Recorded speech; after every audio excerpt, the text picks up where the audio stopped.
Yeah, so we're here to talk about all sorts of stuff about how AI has impacted Driveline, R&D things, and a bunch of different questions that have been submitted. That are good. Let's start off with a fun one, which is we'll have Clayton go last because we just had a podcast with Clayton. So share a memorable story involving a particularly ambitious or crazy Driveline project with the R&D team. So Connor, do you have one that comes to mind you want to start with? If you want to think about it, Clayton can go. I'm sure Clayton has. I got one. I got something that comes to mind. I don't know if it's necessarily crazy, but it was definitely ambitious with the CV face tracking we were trying to do. I was just thinking about that on my drive in today. Yeah. You got to bring it back. Oh yeah. Dude, I had so some hard, fucking though. ideas. I told you, I knew it. It's we got to surround it. It's a hive mind. Go ahead though. That's the I sank a lot of time into that just to basically come to the conclusion that with hats and helmets, it's tough. It's really hard. And you need to basically put a camera in the wall below somebody's hat and have it be stable enough that it can be in a plyo wall where it's not going to get jostled around whenever a plyo hits it. See, I'm under the opinion that we can solve this with, like, someone comes in, they scan their QR code, we take a picture of them, just like their body for the day, and then we just track them around the facility. That's one of my big ideas. Gait analysis is probably possible.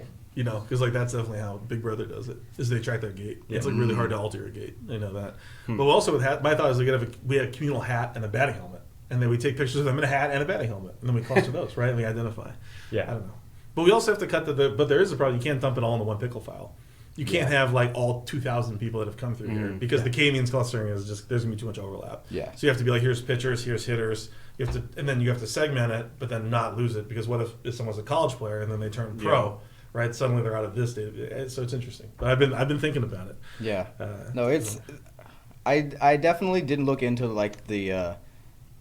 the overall person detection like that as much as I could have. But the face detection alone, at least with the hat, I think even if it is a communal one, it's just going to be so... you're only getting such a small, unique portion. Like, that's the unique identifier is what's it probably visible, has to be and it's just not multimodal, visible. Right? It has to be a face plus gait plus... Yeah, that's I think that's the real solution. And then you train a model. It's like the time series thing with the ensemble method that we have for the velo prediction. Is like when you take all maximum kinematic and kinetic parameters and predict velocity, it's pretty good. But then when you use average, it improves the model as well. Like if you use average and max kinematic values. So this is no different than you guys, Clayton, I'm pointing at Clayton right here, throwing out 2/3 of your data and saying the bad model is better because there's no way averaging is the best. All averaging is a time series representation, So it's the dumbest time series representation. Right, so what are the chances that taking the average is the best representation of the time series? Pretty low, right? Probably we should train an LSTM or an RNN on the time series and then use that as a feature in the ensemble method and we'll probably improve, right? And so then that's like we use the face embeddings, we use the gait embeddings, we use time, whatever, and then that trains a person detection model. It's like, to put in another, I assume like the Stuff Plus model, it's like you train more models to predict, swing probability. Yeah. It's all component based, and from that you then sum up what you know. So it would be interesting if you had someone scan their QR code, you find out like what color shirt they're wearing that day, and like even their attire that day is used as part of the. What time they came in? Just like how fast they threw their first pitch. It's like if it was this, it's like likely you're just starting to narrow down the possible people, right? Yes, because the first pitch is 100, it's not Clayton. Right? Yeah, like you can rule out so many people, right?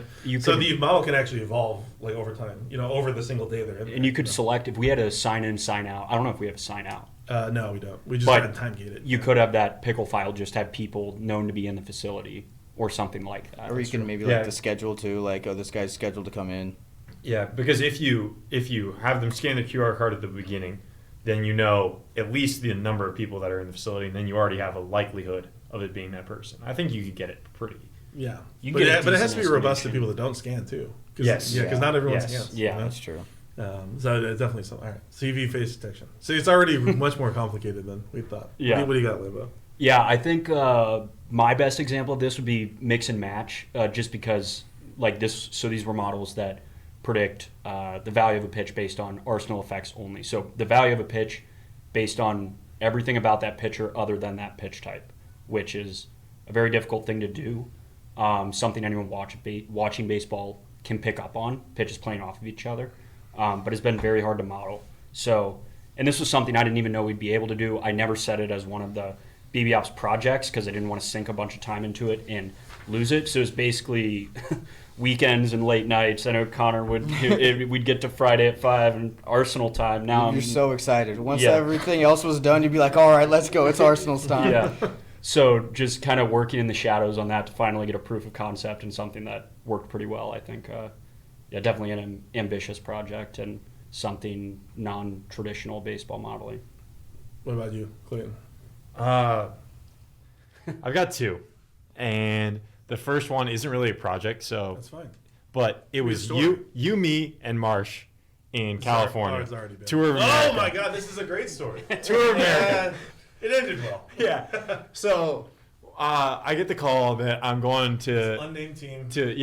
I'm going to we're going to LA. So We're going to LA. we're going to LA, which is not the team actually, which is Could be. wild. It could be. Yeah. Could be. Well, it could be. It was an NBA team. NBA team. Either way, we're going to mocap some people. We were. And NBA players. yeah. And so we're going to mocap people, whatever. I'm packing up the travel case on, I think we left on a Friday because I was packing up on Thursday. And I'm packing all the things, like Yavin's giving me the list of the things we need to pack. I'm putting it all in the Pelican cases, whatever. We're straight. We got everything in the bag. We're good. Yavin checks the list. Good. We're on the way to the airport. Okay, we leave. We end up in LA. We set everything up at the Airbnb where we were staying. Airbnb that we were staying. Nice. It was nice. Like kind of close to Venice Beach. Like It was. Yeah. Really nice. Clayton jumped in the water. It was ridiculous. I have to say, he went to the beach and he's like, just fuck it, and just ran in the water. Yeah, all my clothes still on. All his clothes on. Yep. And Marsh is just like, yeah, it's like having a fucking golden retriever. Yeah, because we were waiting for the plane. That's the nicest thing you've been called in this company. Yeah. But either way, we're at the hotel. We turn everything on. Nothing works. Nothing works. Correct. And we look at the PoE switch. Thank God we tested it. Yeah. Oh my God. Yeah. We look at the PoE switch. Wrong one. I packed the wrong one. And we needed to pack the gigahertz. The gigahertz. The 10 gigahertz we PoE. The two wrong ones. Yes, and we packed the two incorrect ones. And so we spent the next 6-7 hours. It was like 5 p.m. We were working till like 1 or 2 in the morning. So it was eight cameras that were 8 OptiTrack Prime colors. Yep. Yeah. And the uplink, there wasn't the 10 gig port on the switch that Clayton brought. Yep. And for those who know, like you can support at the maximum 4 OptiTrack Prime colors on a gigabit switch before the uplink is saturated because they send uncompressed video. So we have 8 cameras, and you can't. Well, you're supposed to not be able to connect them. And so they synchronize using a device called an eSync unit. They have to do timecode syncing. Yep. So you can't. So if 8 on a switch don't work, then the first thought is, well, put 4 on one switch and 4 on another switch that we'll buy from Best Buy, which we did. Clayton actually ran. Yeah. Best Buy. I mean literally ran down the street. So Boddy is researching like electronic stores that are open. Bodie's like, okay, there's one that is open for 30 more minutes. It's 45 minutes away. I'm driving. Yes. Bodie drives. I'm like, I call very quick. I call the guy at Micro Center. It's a Micro Center. Yeah. And I was like, I need this switch. They had a unified switch with a 10 gig up. I'm like, I need it, but I will get that. But I won't get there until you after you close. And he was like, well, I said, I'll pay you. How much do you want to hang out in the front of the store with it? And he's like, what? And I'm like, I'll pay you $500 to wait in front of the store with this Unify switch. And he's like, no. And I'm like, I'll pay you $1,000. I'm dead serious. And he's like, what is this even? Now it's a scam. And I'm like, no, I'm dead serious. And I'm like, I'm going to start driving. I'm on the phone. I'm like, I'm just going to start driving. And I have the money. And if you're there, great. I'll buy it from you. Because, we're scouring Facebook Marketplace. Yes. Because this is our first engagement with the NBA team. We can't... All NBA players are going to be there. These aren't G League bums. These are guys that play on TV. Yeah. So Bodie's driving in the Micro Center. And so we bought this monitor from Best Buy already that we were going to use. Oh, right. So I'm booking it to Best Buy because it's 9 p.m. They close at 10. So I'm running to Best Buy in LA at night. How far is this? Like a mile. Yeah, okay. Yeah, not far. But I'm booking it to Best Buy. I'm there. like while I'm there, I'm like, this is really dumb, and I know nothing about how these cameras works because I'm an intern that knows nothing, and I know how to set it up, but like why it works, why it doesn't, no clue. I'm like, I'm gonna buy this mini PoE switch, and so that's our second PoE. It had 4 ports on it, powered things. I saw power over, Ethernet PoE, and I'm like, all right, this will work. Buy it, and then pick up the huge monitor that we bought, super fancy, super nice, trying to make a good impression. Nice little curved 4K. It was nice. We should pick up some of those for your boy.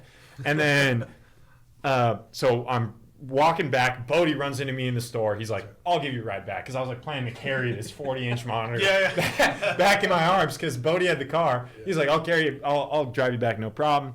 We get back. So I don't go to the Micro Center. Yeah. It's like, it's just not going to work. Like, we have to figure this out. Yep. Yeah. So Boddy doesn't go. He comes, picks me up. So I put everything in the back. We arrive. Yavin, Joe Marsh, is back at the apartment. He's like messing around with the cameras, gets 4 working. He's like pretty sad. We're all sad. Vibes are low.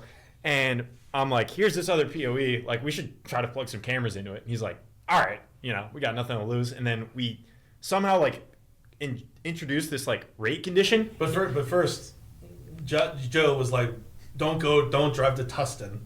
Like, we can run 8 cameras at a lower resolution or lower acquisition speed because it's NBA.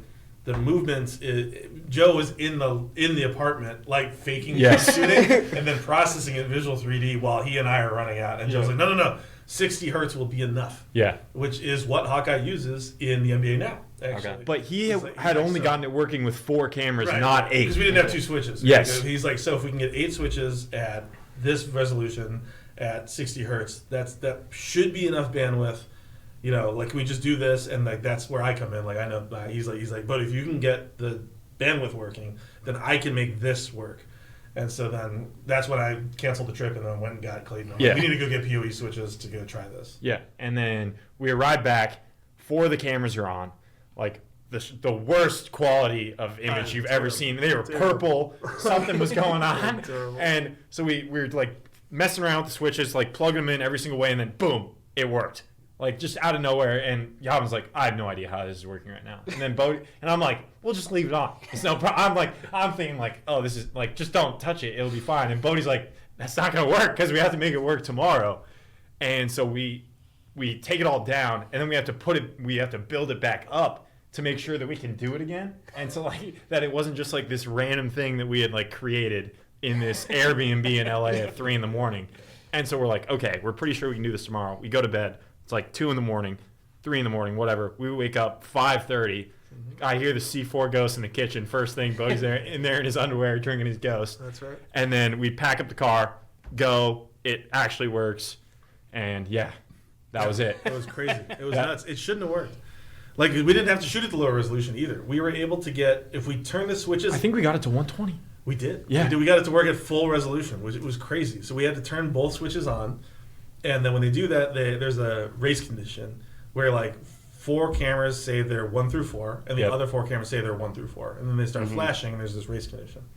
And then randomly, Clayton actually was like, well, let's just turn them off sequentially, like turn one on, then turn the other on, and try to fool the computer. I'm like, this is so stupid. That's not how this works, So then we do that, and then it's once all 4 turn on, and then the next 4 say 5 through 8, and we're like, what? So then the resolution's where it's at, and it's at 60 hertz. So we're like, that's right, because you had to turn them all on with them plugged in, and then you'd unplug 4 and then just re-plug them back. We increase the sampling rate to 120 hertz, and it works perfectly. And we're like, what?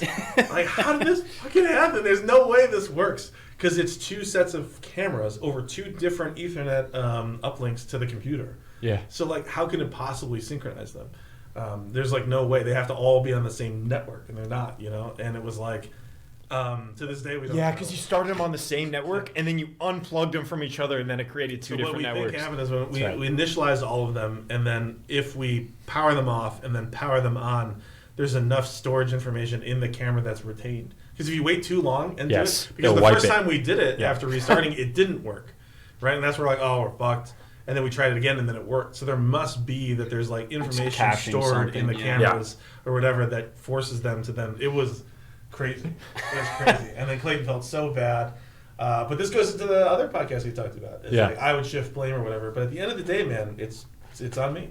And I knew it because we printed lists. We've had this problem before.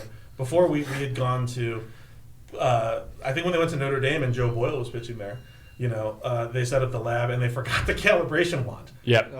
And then Yabin made it out of a ruler. They had to build it. Because got a there's ruler specs online. Yeah. They got a ruler and then glued sticky things within millimeter distance, and then was able to use it to calibrate the lab. So this has happened many times. I mean, there was another trip recently where Jaggers, who was the sports science intern for the day, he forgot the calibration board. With the same NBA team, we were there, and Eric Jaggers, shout out VP of pitching of the Mets. I was like, hey, why don't you come on down and grab some rebounds for these NBA stars? He's like, great. I said, great. We're going to ship the calibration board to your house. And he forgot he had to try ex-Reds legend, Jesse Biddle, who came as well. And Biddle and Jaggers know each other. Long story. But anyway, Biddle gets out. They get out, and Marsh, it's like early in the morning. We're at the practice arena. And we have the right switch, but we need the board to calibrate. And I see Jaggers, and he's walking over, and Joe's just like, hey, what's up? He's like, where's the checkerboard? And Jaggers like, I'll be back. I'll be right back. He gets in the car and drives, and then Joe turns to Biddle. He's like, do you guys live close? And Biddle's like, no. I live 40 minutes away. It's like, oh my God. So we have to set up the cameras, and we can shoot, and we can capture these NBA players but shooting. You can calibrate after. Yeah, but none of the cameras can be touched. Yes. So we have Biddle aggressively rebounding. We have Biddle and and Marsh. Marsh is 6'3", Biddle's like 6'5". Like they're just aggressively rebounding, putting up making sure none of these cameras are touched. Well, I was actually talking to Yabin on that LA trip. Like, what if we forgot the board? Yeah. Like about what he would do, and he was like, well, the first thing you do is take measurements of the cameras. Because I wanted to know what else could go wrong. He's like, first you take measurements of the cameras. You take pictures of the setups. You take measurements of the rotation of the cameras, and then you just pray to God that you measured everything correctly. And then when we get back to Driveline, we'll just reset up everything in the exact same pattern. Because computer real reconstruction. Yeah, real reconstruction. Because the thing about CV is hilarious. that the cameras don't care about the environment. Nope. The cameras don't care about anything else. They don't have global position. They just care about their relative orientation to each other. That's it. And it's really amazing. Real reconstruction. Yeah, that's so funny. He was like, we'll take measurements of how far the cameras are apart. We'll take measurements of their rotations. We'll calibrate it. And then we'll calibrate it back in Driveline. That would totally work. Yeah. We just generate a rotation matrix. My God. And I was like, all right. I mean, that would not work. But I mean, in theory it would work. Yeah. There's no way. He was like, that's so funny. Oh, man. But I mean, he had a plan. Yeah, he had a plan. Sometimes you just got to make it work. Sometimes you have to make it work. Yeah, I'm trying to think of that's such a. What was your other one? It was. I got to think of something. It was me and Adam. This was the first project me and Adam worked on together. It was our Stuff Plus model, and we would just stay. You were working on this forever, dude. We were because we had no idea what we were doing. Yeah. It was just me and Adam. Great intro to coding. Yeah, I mean, we wanted to make a Stuff Plus model. No idea what we were doing. A lot of people love to talk about Stuff Plus online, and no one talks about how to actually make the model. Mm-hmm. And so what I think actually Lambert can probably speak more to this is what happens now with that model is just everyone has their basic ChatGPT Stuff Plus model, basically just written from AI, and they all have the same fallacies. It's people are talking about how certain pitchers are overcoming poor Stuff Plus or for example, I got kind of upset at Roki's splitter being a 98 or 100 Stuff Plus, and I'm and everyone's posting online this pitch is so nasty, 100 Stuff Plus, and I'm don't you think there might be something wrong with your model? Yeah, everyone kind of has the same fallacies. That's red flags. Your model should probably be different than someone else's model. Yeah, a little bit. You shouldn't all have this pitch actually overperforming at Stuff Plus. It's if it's overperforming at Stuff Plus, your model hasn't correctly captured a distinct characteristic about this pitch, in my opinion. Yeah, I think that's generally right. I mean, just with stuff, excluding location can only get you so far because pitch-to-pitch location is what matters the most. But you are right generally that in 30 minutes, anyone who's ever programmed before can spit out a stuff model just by putting in velo, release point XYZ, horizontal break, induced vertical break, and spin axis or something. Like you can get something that works, and there's got to be a lot of legwork put in to make sure your variables are capturing what you want them to, and getting there's also a lot of noise, right? Like, well, even like is something like horizontal brake or induced vertical brake. Like, what are you trying to measure? You're trying to measure the spin that the pitcher put on the ball that made it move. When we do that, we're biased by time because gravity's working over the course of ball flight. It's why you see guys that throw like 65 in gym can get 20 inches of vert on their fastball. It's with like 7 acceleration Z, which is ridiculous. Like you need to, one, get the accelerations, but then those accelerations also need to be adjusted based. I'm getting in the weeds on stuff plus, but like just the features that go in, you need to be very clear in what you're trying to do with each. I think what Jack's trying to say is, in a simpler term, is that there's a lot of noise. Like vertical brake is vertical brake, but what we care about is how fast the pitch is moving and the acceleration of the ball in a certain direction. Yeah. And that matters much more than just like a number. You gotta understand physics. Yes. Exactly. Yeah, we had multiple calls with Alan Nathan on this go round to make sure we were getting the right spin also has its own vector, and that interferes with gravity. Yep. And then that spin, its vector changes over ball flight depending on how much gravity impact. It's a whole thing. Stuff is also biased by location. Yeah. If you take a global coordinate system of XYZ, depending on where you threw that pitch in the angle it's released, XYZ aren't the right measurements of horizontal and vertical. So you need to like reorient your coordinate plane to be on the average flight trajectory. There's a bunch of stuff. It hasn't happened yet, there. but when I was doing a model for betting and baseball, it hasn't happened with the TrackMan era, or pitch effects era, but there can be a player that's so good that distorts it, right? Yeah. And this would be Barry Bonds. The Barry Bonds issue. Yeah, left-handed pitchers. You have to remove Bonds from an analysis of because left-handed pitchers disproportionately face Barry Bonds. Like left-handed relievers face Barry Bonds in like 2% of PAs. Like it's like insane. So you have to remove him when you analyze because all left-handed pitchers look much worse than they actually are. Sure. Because it's like lefties just would face Bonds in like the 3rd inning.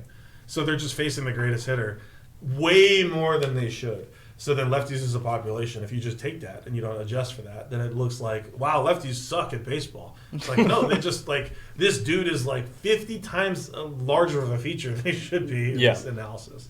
It hasn't happened yet, but yeah, I wonder who that'd be. It has to be very specific. It can't happen now. It was, before when you could bring in a reliever from one batter, it was kind of more of a thing, But my crazy story is the origin of the auto trigger. I've told the story, I think, but some people know it and some don't. But I got sick when I was the director of pitching with the Reds of just being like watching kids that got into schools that I couldn't get into.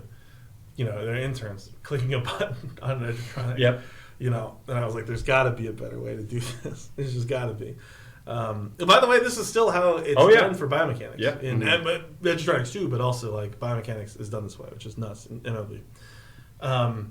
So I was like, there's got to be a way. So I hooked up a radar gun to a Raspberry Pi and all that other stuff and started developing it. And the way I was testing it was sitting in my pitching coordinator office in Goodyear during spring training till like 1 a.m. With a radar gun, with an articulating arm, with a Raspberry Pi glued to an electronic.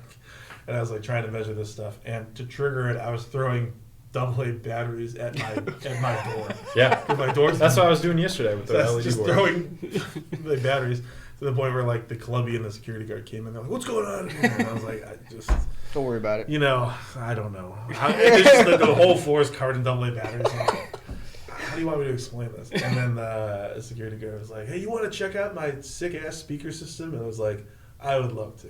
And then we went out Goodyear 1:30 in the morning and he was blaring literally sandstorm the way in his Scion, and it was pretty loud. It was pretty funny. So that was one of the more ridiculous stories. And I'm like, I got to be back in 5 hours. So like, to coach pitchers, like that's actually my job, not this. So that was, but that's it goes back to our original podcast. So like you just got to do it. Some things that haven't impacted me actually, because I haven't had to do this. But I thought it was interesting. Sam Ehrlich posted this. how has AI impacted candidate evaluation, during hiring? Like with AI potentially inflating perceived skills, how do you genuinely, how do you effectively assess expertise and go through that? So that's more of a question for Lambo. So how have you navigated this in this kind of era? Yeah, I think it's kind of shifted a lot more towards ball knowledge, for lack of a better term, of like obviously want to see that someone's done previous work with GitHub or whatever. Then there's obvious flags in their code that like you can tell ChatGPT generated comments and stuff. But getting on a call with someone and like kind of really peppering them with a bunch of questions on the decisions they made, why they made them, what other things they looked into, has become much more important in making sure you're actually getting someone with high quality. So the process, like how they got to that.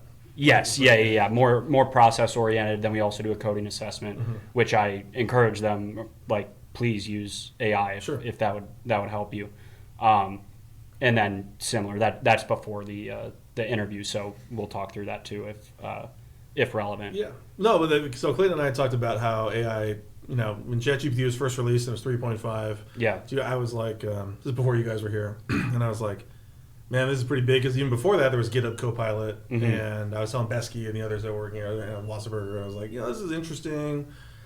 It's kind of neat. I didn't use that much in VS Code. It was okay, but I was like, there's something here, And then 3.5 was released in ChatGPT, and I was like, okay, this is different. This is definitely a thing. And then within a month or two, GPT-4 was released, and I was like, all right, that's it. Like, using it, I was like, that's it. That's when I started being like, this is going to change everything, and it has, and people still don't believe that. So Clayton and I had talked about how it's funny because how I used it to begin with and how he used it to begin with were exactly the opposite. I used it for whole file editing and like just writing my code for me. He didn't. He used it for educating himself.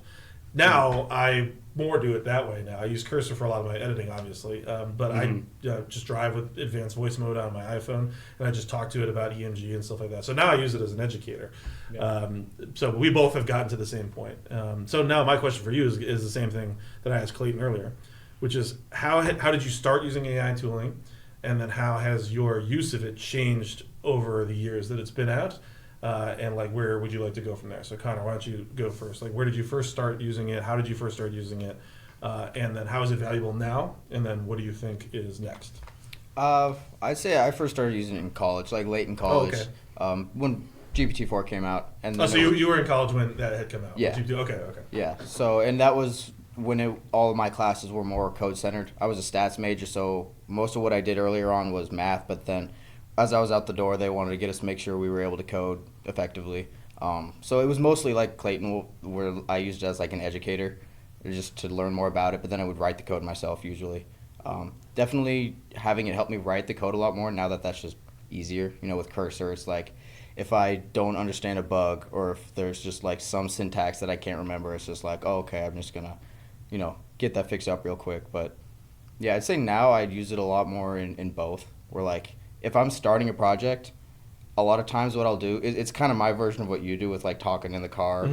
I'll like hop into a quiet booth and I'll just open Claude on my phone and just talk for like 5-10 minutes of like, this is what I want to do. This is how I think it should happen. These are, the pipelines I'm dealing with right now. This is what my company does. Like I give it as much context as I can. I just ramble for forever. Because what I've noticed when I like... So you actually talk to it like an agent? Yeah, right. Pretty much. Okay. So, because I've noticed if I try to have like a conversation with it, it'll like butt in. And I'm like, I'm not done talking. Like, I got a lot more context to give you. But so that's how it starts. And I tell it not to give me any code at first, and I just read. I'm like, all right, like, how feasible are my ideas? Like, how would this actually work? What are some alternatives? Like all through that kind of process before I even try to start writing code. But, so you almost use like it basically sounds like Paul Gothier is the architect versus the coder method, right? Yeah. That's all right. Sidebar, we should just have like a company doc that's automatically generated on our GitHub where it's like all the base information about this repo can just be like found on this doc and you just feed it in as a project. So it's just like I'm building something off this project or this is some context and then so it saves you like all the time giving it context. It's like I'm using, like, you just upload the docs. It's like this project. Oh yeah, right. I do it with readmes. So I have a generated readmes, and then I feed the readmes back in when I refactor. Okay. So then so I have done that. I think we do more, but I have done that. So what about you, Lambo? Yeah, I think so. I started using it in school as well, and most of what I was using it for in school was kind of validating. If I had I remember it came out, I had a systems programming test, and I had no idea if it was worth anything, the model itself. So I was kind of asking her questions back and forth, like on questions I'd be asked, and it was surprisingly good. So I kind of used it in that way to organize notes from classes and all that, and then definitely in coding. And then I think what's been most helpful, like the last year or so, has been using it more in that architect sense, like the just learning different data science concepts I didn't know existed previously. Working with this, the Arsenal models, I think was a good example of just trying to find similar types of problems, like explaining my problem in depth, asking for some things that might be similar so I could research into what avenues would be good to look at. That's how we came up with dynamic time warping, kind of the time series ball flight and how different trajectories interact in that sense. So that was helpful there. I also think deep research is really interesting for like using the web and stuff. Like yesterday, got it to generate a list of all guys using torpedo bats that were confirmed. And that was 2 days ago that craze started. Can't get away from it. And yeah, the wade into it. Exactly. The command research we did. That was very helpful. That was super helpful too, specifically looking at the history of velocity research and all that, and then also biomechanics, stuff like that. So yeah. That's sick. What are you looking for in your interns going forward? So Clayton, it's funny you mentioned that he was a terrible intern, at the beginning. You know, deleted the SC raw DB, which is all our StatCast data. That was later into your internship. No, but I'm saying I was bad. I was bad. That did happen. The only time I think I was stern with you. Yep. Value backups out there, by the way. And Connor was not best intern either, and operationally. So, what Len, when you're looking, what are the big things? I'll talk about what I find interesting. Yeah. I'm looking for, and I told Clayton, but I'm looking for people that I don't have it fully fleshed out, but looking for the dog factor, of course, that's got to be up there. And you have a demonstrated history of like building things, trying things. Yeah. But I'm gravitating, and I was like this even when I was working in data science at Avalara before Driveline full time. I was looking at math and physics majors long before AI and stuff, because being able to describe the world in discrete methods, in physics and engineering, like truly how things are. I think the better I get at that, the better I am at steering the AI. Yeah. Rather than like, I concretely understand computer science. It's like that becomes less relevant than abstract understanding, Turing machines, data structures, database stuff, like the OSI model, like these things, like understanding that and then using that to guide the AI. It's like it has all the precise knowledge you need, but it doesn't have abstract like guidance, So that's kind of how I don't know how to test for that. I don't know exactly how to look for that, but I've definitely thought about like send me your queries to ChatGPT. How do you interact with agents? So how do you guide the AI? And that like helps me. I think I'll use that evaluating someone. Like how do they do that? What about you? What have you been doing? It could be a good idea. I don't know. But I'm interested in how they guide the agent. Yeah. Because that's also how they're going to interact with other employees. Like how they guide. No, communication skills are communication skills. Like if you're bad at getting information out of an AI, you're a shitty coworker. You're like no one is like, I get bad at getting stuff out of ChatGPT, and then someone at their job is like, that guy communicates really effectively. It's like that's never going to be said. These people, they're just telling on themselves when they say they can't get anything out of ChatGPT. It's like you suck at writing, you suck at communicating. So what do you got? Yeah, I think definitely there's just a base level of technical skills where like you need to be able to code, you need to know data science, all that, and so. That I mostly evaluate through demonstrated work. It's obviously you can tell a little bit if they have a computer science or a data science degree, but kind of a non-starter unless they've done stuff publicly that they can talk about intelligently and can see their thought process behind it. I think having that physics background or something similar is very valuable. And I've seen generally people being able to better explain their methodologies from those types of backgrounds. I think honestly the biggest thing I care about is people that want to be here. Like Driveline's just kind of a different vibe from, well, it's a totally different vibe from most jobs, and then also a different vibe from team jobs. And I think one thing that Clayton, Connor, and I have in common is I think this is probably like the coolest job in the world. Like, and because of that, I'm more resilient on my tasks. I'm willing to work longer hours. Like, I want to be here, and I think what I'm doing is cool, and it's very easy to get a gauge from. I'm very blunt with people and explaining how kind of work goes here, what type of hours I work, what type of hours Connor and Merrick and Heshka work. And it's pretty easy, I've found, to get a gauge of who's with it and who's not, which... How do you get that? Because I have a question on that. I can't believe we're not doing this right now, but we should be phrasing our stuff more like for the intern hiring as the Shackleton, the Ernest Shackleton, like signups, where it's like you will work long hours. You will not get compensated for your time. Internships are paid here. Yeah. You will work 100 hours a week. You will do X, Y, and Z. And then the people that sign up for that, like, that's who we want, you know? That's true. I agree with that. I think we've done some decent job there. The work-life balance thing is kind of a non-starter in a lot of ways. It's more just like you can't build cool stuff and then want to go home at 5 p.m. That's true. Right. That's true. Someone did say that. Someone did say that recently about that. You can't be mad. It's like you can't be like, well, there's no progress being made, and then I go home. It's like, it's incompatible. Like, there's plenty of people that have work-life balance at Driveline. It's totally fine.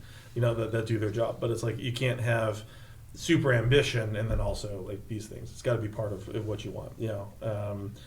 And there's why do you think? This is always the $1 million or $1 billion question. Honestly, that it's hard to understand. How do you develop that? I don't even know it myself because I went from being dog shit at that when I was your guys' age, honestly, to extreme. Well, I don't want to toot my own horn, but I'm pretty good at working these days, and but I don't know how it happened. I changed my environment. I can give you all these generic things Clayton and I talked about earlier. Gambling was a big thing. Surrounding myself in an environment because the people that I now know. My kids they're getting old enough to know, like they play MLB The Show.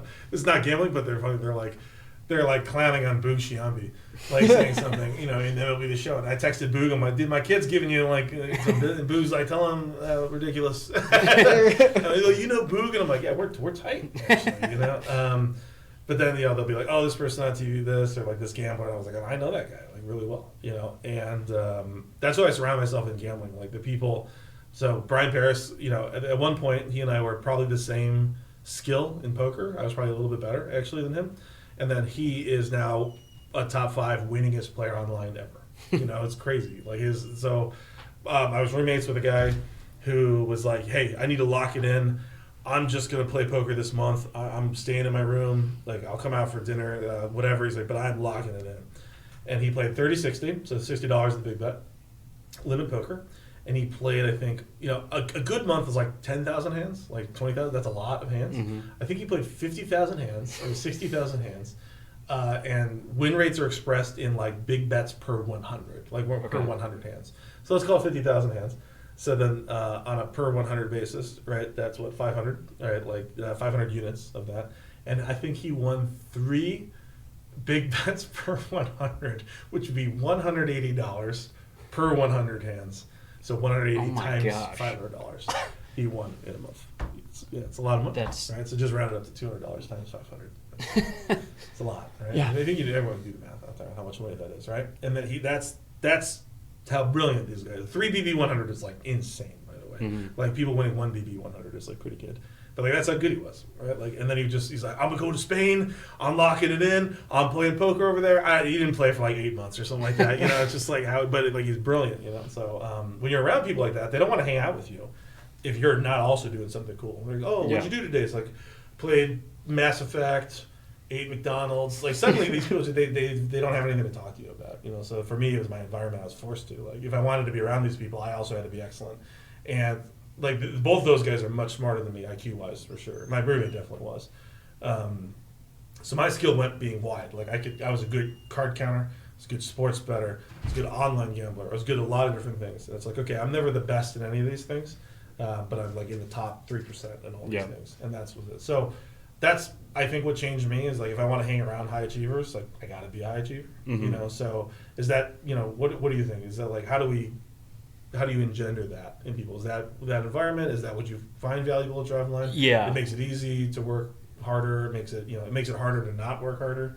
I'm asking you guys, though this for group question. Yeah, for group, I think because all three of you guys are grinders. There's no doubt about it. But in the office, you can tell the audience, by the way, Clayton, that I've never said you have to work 100 hours a week. Like, I don't do that. No. Really, because you can go home if you don't have any work to do, man. I was told that in finance, like you have to work. I think that's terrible because you work these 80 hours and it's artificial. Like I don't say that. It's just like, but I set an example. But anyway, I don't want to lead the horse too much. But like, what do you guys think? No, I think being in the office is the biggest thing. So I started work when I was still remote. I had a lease. I was finishing up, and I was working hard. I mean, I was working fine. Yeah, I did everything that was assigned to me. But then got here, and I had been here the summer before in person. Just like totally different animal, and I'm way happier than I ever have been working way more hours. Like it's inspiring maybe too strong of a term, but like it's easy to do when you're in the office. Like just seeing all the cool stuff going on, being able to have these one-off conversations with our hitting guys, our pitching guys.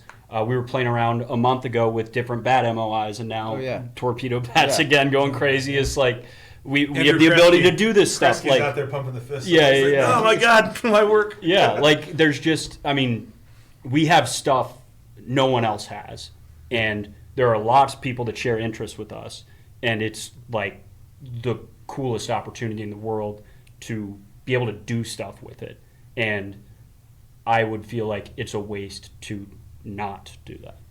What do you got, Connor? I'll say pretty much in the same lines as both you guys, where I didn't, have nearly the work ethic I do now before I showed up here. And then just being here for long enough, whether that be, my first couple weeks seeing Clayton working 100 hours a week as a sports science intern, and then after that, just seeing you working the long hours, be like, that's just kind of how it needs to be done to get shit done here. Even other guys in our software department, like Garrett York's always online.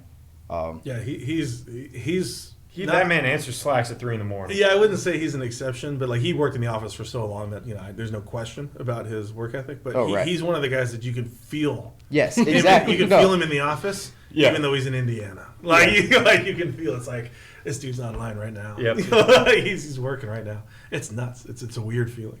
But yeah, I definitely think that being in the office, like you said, just being around all these people who are also doing the same type of shit and they're all pulling these late nights, like that's important. It's a form of excellence, but I mean, there's also just depression. That you want to call it. Like you work long enough and you suffer, you got to go home. You got to. And then, there is a time to call it.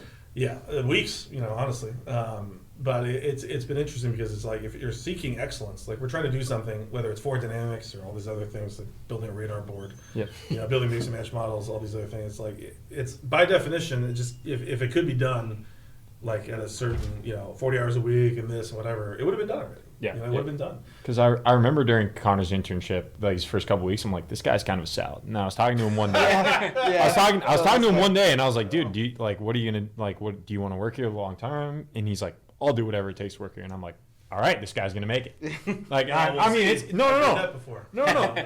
Like legitimately, like I'll do whatever it takes. He then proceeded to do whatever it takes. Well, then, okay, now no, I mean it's like, but that's like the step. It's like I'll do whatever. Like I'll do whatever. Like, all right, like you might make it. Before it's like you're a bad employee and you don't work. Like now it's like you got. Like I'm serious. Like that is a legitimate thing that like I was like. This guy's going to do it. Like, there's no point. I want to reinforce, because I worked in finance for a little bit, and it's just the expectation that you have to work 80 hours a week. Yeah. That just kills morale. Like, no one likes it. Like, you can read what everyone says about investment banking and finance. No one likes it. No one likes it, And a big part of it is this forced, thing, which, like, we don't log hours, or anything like that. It's just like, look, if you enjoy the work, you enjoy it, and you enjoy doing what you're doing, like then I want to provide as many resources as possible. And it's got to be internal, and that's what's real. There's nothing real about finance. There's no one is excited to go and do all this bullshit work that I've had to do. Like they're not excited. So it generates. It's actually the opposite. Now it's this huge negative feedback loop of everyone hating it and whatever. Whereas here, I think it's not for everybody. It's actually not for most people. But it's it generates a form of excellence, and then it affects the other departments. Yeah. Because now that I'm the interim director of pitching, you guys have heard it's just like, look, we can't see all the work these guys are doing, and then you guys not step up, and it's really stepped up their game in a big way too. So it's got to be natural, and there'll probably come a time when we've solved most of baseball, I guess, and so it'll calm down. But there's always more and more interesting things, and the way that I always ground myself is like, look, we can't. Their guys' careers are short, so when Travis is on these pitchers, like, they get to play baseball for such a short period of time, and we get to work in baseball for quite some time as long as we're not bad at it. So every hour that we're not working and trying to solve these models to get them better, like, we're letting them down. That's what that's what Michael Lorenzen told me years ago. He's like, I only can be coached by people that want it at least as bad as me, and that's Walker Buehler too. Like, dealing with these guys, like, they only want to listen to if you're in the Hall of Fame or 10 times smarter. 10 times smarter. That's what Walker told me, and he's like, well, thanks. I probably you probably don't care that I'm in the Sabre Hall of Fame. So I'm gonna guess that it's because and that's what they want to know. They want to know if, like, you have if you got a real skin in the game. Yeah. So what do you guys want to talk about to wrap this up? Are there any kind of topics you guys want to bring up as far as like AI tooling or R&D stuff or anything? Any questions you have for me or Clayton? It's a good question. Good question. What questions? I guess you've been when did Driveline get founded? 16 years ago, something like that? I don't even know at this point. Something like You've been training athletes a while. Who knows? What keeps you still motivated, working as long and as hard as you do still? That's it. I actually didn't answer that question when you mentioned it, because Clayton asked a similar question. I answered it. Do you have more responsibilities now than you ever have? Director of pitching? That's already what I asked. No, it's good. I didn't answer that question either. Okay. It's well, it was really bad at the end of last year when I was the interim director of baseball sciences for the Red Sox. Yeah. And interim director of pitching effectively here, and the director of R&D, CTO, whatever you want to call it, president. It's great. You learn to delegate, what you can and give people opportunities. That's kind of the boring answer. But the way that I'll say, like, before I became interim director of baseball sciences and all this other stuff, I was like, you know what? I am going to believe in this work-life balance. I am going to do this. I'm serious. I don't know if I ever told you this. I'm going to work 50 hours a week. I'm going to be I'm not even going to work 50 hours. I'm going to be in the office 50 hours a week. So that's really working like 40, And I'm going to do this. I'm going to track my time. I'm going to be efficient. And then I'm going to play a lot of chess and be around my family. Like, that's what I was going to do with the extra time. So I'm going to play chess, enjoy my life, work out more, go to Banya more, like all this other stuff. And that'll be great. And I did that. And the company fell apart in so many different ways. It totally did. And it's like, okay, that doesn't work. That doesn't work. Like, it did. I'll be dead serious over the summer. Just like, that's not how this company is ever going to work. Like, it needs me to be highly engaged and delegate and bring young people up like you guys to take it over. But it's not that point where I can do that yet. Mm-hmm. I tried to have this work-life balance thing too soon in the cycle. If we had, in a couple of years, I think I'll be able to do that. But I got to get it to the point where, like, I can. Mm-hmm. And so that's what motivates me, is setting it up so I can step away, so you guys can get opportunities, so you guys can be promoted, so you guys can get those things. But we're not there yet. Mm-hmm. I'm not saying that you guys aren't ready or anything like that. So the business is not ready. I'm not ready. You are not ready. I'll say that. He's not ready. He's not ready. But hey, knowledge is self, man. That's true. I mean, I'm not ready. It's like you have to step away from.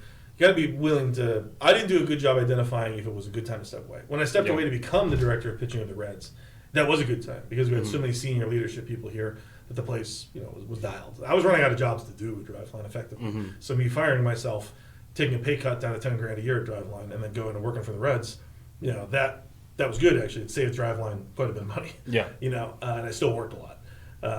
But then I kind of not did that again, but I was like, I'll just work a reasonable amount of hours, because the business wasn't in a position for that. So what keeps me going is, like, maybe someday I'll get my chance to be a GM or president of baseball operations. I don't even know if I want to do it anymore at this point. But I take it pretty seriously that, like, how Driveline does in baseball impacts all baseball nerds everywhere. Like, if our business fails, and it's seen as a joke, and it goes bankrupt or whatever, then that's it doesn't really like that'll be a bummer for me, but I can just go be an assistant general manager like pretty fast. You know, like that's I can go do that, and I'm not saying like it's a stupid job. No, I'm very blessed to have that opportunity. You know, I've turned down that job multiple times, but I can go do that, and I can provide for my family, and like any personal failings of Driveline, I'll deal with. Life will go on. Yeah, whatever. But I can provide for my kids. But that's not the case necessarily for you guys. I mean, you guys will all get great jobs, but it'll be a negative effect on player development overall, like for the long term, right? It'll be like, oh, this doesn't work. Players will. It'll just be another signal that data-driven development isn't valuable. And it'll curtail in future employment opportunities for the 18-year-olds in college that want to do this stuff. And I take that very seriously. So that's what keeps me going. It's like keeping this business going, keeping innovating, I think is a duty of mine and duty of Driveline's to foster the industry so we can keep providing the opportunity, much like Moneyball did for me, much like these people, much like these books and things did for us, that we have to continue to push it forward. And much like Mike Marshall did for this thing, and you guys won the Mike Marshall Award. You know? Like these things are important. So we got to, it's on us to keep pushing it forward. So that's what keeps me going. And there's just a hell of a lot of stuff to solve. You know, that's so much fun. You know, it's fun doing stuff no one else has ever done. That's the thing. And the other thing is like no one else is going to do it. Yeah, that's the best part. There's like these people, like the radar board. Like I tweeted it out. It's like, oh, you know, forget it. I don't care that it's a secret. I'm not going to do it. You know, I'm just going to tweet it. Clayton doesn't work here at the moment. And he's off base. So I'm not going to say where he was. You know, but it's just like, look.